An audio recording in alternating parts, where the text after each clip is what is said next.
受到这地动影响，花莲有真侪对外车路拢断去，亲像苏花公路的清水桥路段放弃，伊是花莲唯一含宜兰相接的车路。今麦也当咧施工，按算是伫咧拜六暗时6点先，互细台车来通过。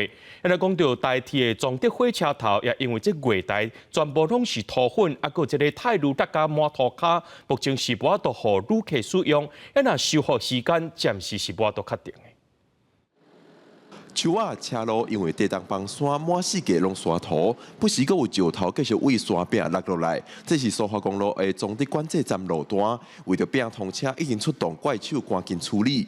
苏花公路影响严重的路段，阁有规个地基拢崩落的下清水桥、抢救南道关。下晡行政院副院长陈文灿、交通部长王国才到中德路段视察，讲下清水桥会先加强以前的旧桥，互细只车通行。最重要是台九线苏花公路的下清水桥的断桥，那断桥这一段是没有替代道路，所以一定是要抢通才能够从花莲往宜兰走。在4月6号，那么下午6点以前先完成临时变道，那这个临时变道可以通过小型车，然后大概4米左右。苏花公路中德管制站附近是营啊满世界，现场嘛会使看到有工作人员在咧清理道路，希望会使赶紧通车。行到边仔的中德火车头，这个火车头因为月台损害，已经无法度互旅客使用。目前只有载货的火车会使直接停靠。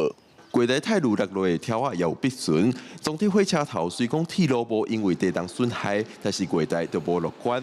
载客火车袂使直接上路旅客，修复的时间目前也3无钟。崇德站啊，因为它比较靠近啊，我们这次落实区啊，所以它有结构上的一个疑虑。好，那我们为了安全第一嘛。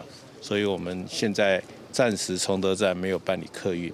花莲大地震甲部分东部地区对外道路拢摇动，经过抢救代替表示，拜市铁路专线已经正常，村中的火车头一旦结果鉴定，才通决定后一步。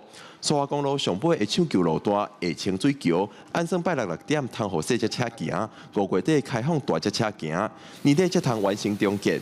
陈文灿表示，大只车即阵爱先以台北线接中环，也是行南回公路做替代方案。记者林友凯，花莲报道。